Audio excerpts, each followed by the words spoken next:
আসসালামু আলাইকুম সবাইকে, আশা করি সবাই ভালো আছেন। আলহামদুলিল্লাহ আমরাও ভালো আছি। তো খুবই সুন্দর একটা ব্লগ আপনাদের সাথে শেয়ার করব।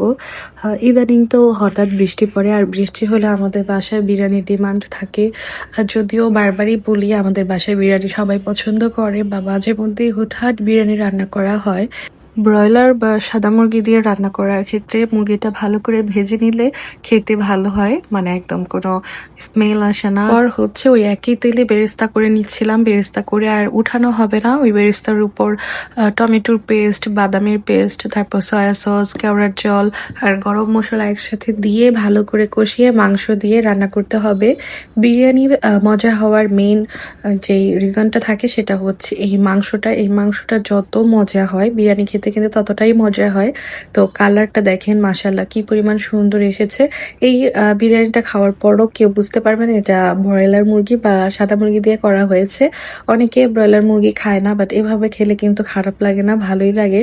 তো এখানে রান্না করার পর বিরিয়ানি বসাবে, আর প্রথমে মা ঘি দিয়ে দিয়েছে। যে কোনো রান্নায় বিরিয়ানি বা প্লেন পোলাওর ক্ষেত্রে একটু ঘি দিলে অনেক সুন্দর একটা স্মেল আসে, খেতেও ভালো লাগে। তো এখানে ঘিয়ের মধ্যে শুধু চালটা ভালো করে ভেজে তারপর মাংসটা দিয়ে দিবে আর পরিমাণ পানি অ্যাড করে দিবে। আর প্লেন পোলাও বা বিরিয়ানির মধ্যে যদি একটু ভালো খাঁটি ঘি দেওয়া যায় তাহলে কিন্তু অনেক সুন্দর একটা ফ্লেভার অ্যাড হয়। আর যে ঘিটা দেওয়া হয়েছে এটা একদম খাঁটি ঘি ছিল।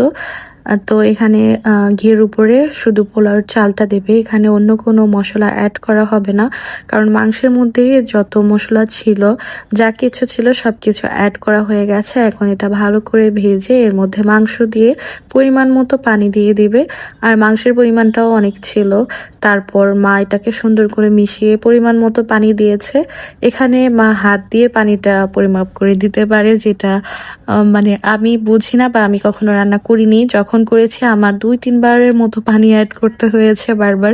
মানে অল্প একটু করে অ্যাড করা যায়, বেশি হলে তো একদম নরম হয়ে যায়, সেটা খেতে কিন্তু একদমই ভালো লাগে না। একদম সফট থাকবে বাট ঝরঝরা থাকবে, সেটা খেতে ভালো লাগে। তো এখানে কালারটা দেখেন মাশাআল্লাহ, এখনই কালারটা কত সুন্দর হয়েছিল। দিন দুপুরবেলা তফা অনেক বেশি এক্সাইটেড ছিল, কারণ তফার জন্য তফার দাদাভাই ক্যারাম বোর্ড তারপর হচ্ছে লুডো এগুলা নিয়ে আসছিল অফিস থেকে আসার সময়। তো অনেক বেশি এক্সাইটেড। তো আমাদের বিরিয়ানি কিন্তু একদম রেডি হয়ে গেছে, একদম খুবই সফট আর ঝরঝরা হয়েছে। খেতে আলহামদুলিল্লাহ অনেক বেশি মজার হয়েছে, বরাবরের মতোই। আর তফার জন্য এই যে লেগ পিস, তফা তো লেগ পিস আর খেতেই চায় না, তফার জন্য লেগ পিস রেডি করে রেখেছিলাম।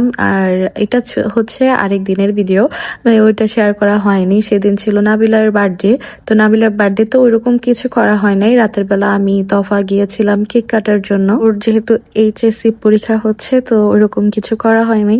তো আমি তফা কেক কেটে তারপর হচ্ছে কাকি এরপর পোলাও তারপর হচ্ছে মুরগির রোস্টটা রান্না করেছিল, তারপর আমরা খেয়েছিলাম। তো খুবই ভালো লেগেছে, জন্মদিন বলে কথা।